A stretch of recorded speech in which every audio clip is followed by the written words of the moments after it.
Your team, Boston Celtics. Yeah. Landed Kemba Walker. No tampering there, everybody. landed Kemba Walker. That thing came together fast on the 6th. Amazing how quickly lightning they came through. speed. When they clearly weren't talking, right? I mean, No. the Celtics and Walker, but and that was sort of the trend this year in free agency. Was a lot of teams were coming to agreements before we even before they were supposed to be talking about it, which maybe that'll lead to some sort of a change. Maybe we'll see the rules shift a little bit as it's very clear that teams are communicating with players. Yeah, I think the 6 p.m. start time on the 30th worked out great. I think it really allowed the NBA to own that. I've heard some buzz that they really liked having it on a Sunday too, because it was a nice kind of way to close out the weekend and those kind of things. So I think we're definitely going to see that stick as far as at least the 6 p.m. whether it sticks on a Sunday or not, we'll see. But yeah, there's a lot of talk about the moratorium being shortened down and all these other things. So we'll see where that all goes, in the end.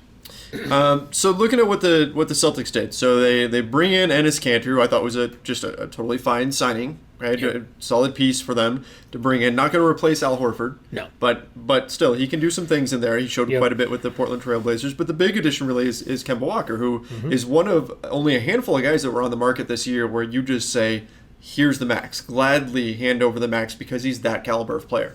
Yeah, absolutely. Kemba is, all NBA guy last year. He is. I've been saying this on a lot of different places. In a vacuum, Kyrie Irving is a better player than Kemba Walker, but I think Kemba is going to be a much better fit for this Celtics team, for where they are at and where they want to go. He's a better player off the ball than Kyrie is. Kyrie is a guy who needs the ball more in his hands, and Kemba has become a pretty good off-ball player over the last couple of years. With the Hornets, they played him a lot alongside Tony Parker this past season, so I'd expect to see him function in that way. And then it was Fran Fraschilla who said, which is so smart and right on the money, is having a guy who's going to come in the facility every day with a smile on his face and ready to work is going to be real important. You touched on Kanter. I think very different player from Horford.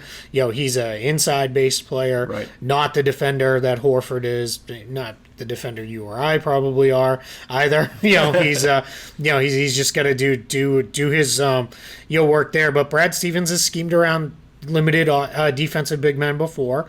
Now I think they'll do that again. And I think one thing Kanter does bring them is he's an elite rebounder. And Boston has not had that in a very long time. They've been a poor rebounding team for some time. Right. And, so he'll help there, as well as Vincent Poirier. He's the guy that they signed out of France.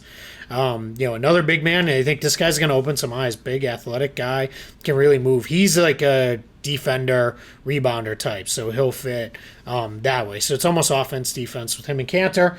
They re-signed Daniel Tice. And then, we already talked about the rookies when we went through some of the stuff with the draft. But it's it's a transition year for Boston. And I also re-signed Brad Wanamaker, so he'll be another guy who's coming back as well. So, we'll see where it all, ends for them. But they are, they're going to be good. They're going to be competitive in the East. I just don't know that they're true finals contenders. Well, with Kawhi leaving, the East is really, really wide open now. So you never know. Can't count them out. And I guess, really, when we're talking about Kanter, perhaps we're throwing out a little bit of disrespect here because the guy who's going to be the Celtics starting center is not going to be Kanter.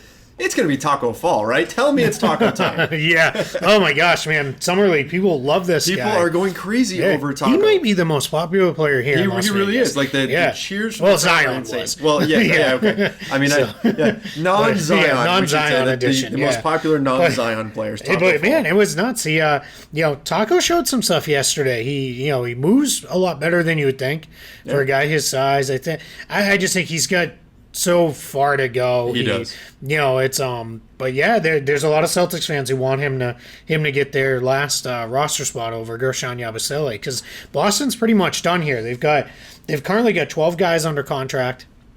Then they've got their 2 first-round rookies, and they're going to sign Carson Edwards, their second-round rookie. So that's it. That's the entire 15-man roster there. Tremont Waters, the other draft pick, probably going to get one of the team's two-way spots. So there are a lot of people who are clamoring that Danny Ainge should send Gershon Yabusele out, which is weird because that dude's a fan favorite. Yeah, people really liked him. Yeah, people love. But I think people are just like, all right, it's cute, but like he stinks. He's taking up a roster spot. Keep Taco. But that's summer league for you, man. Guy does 1 or 2 things and everybody falls in love with him.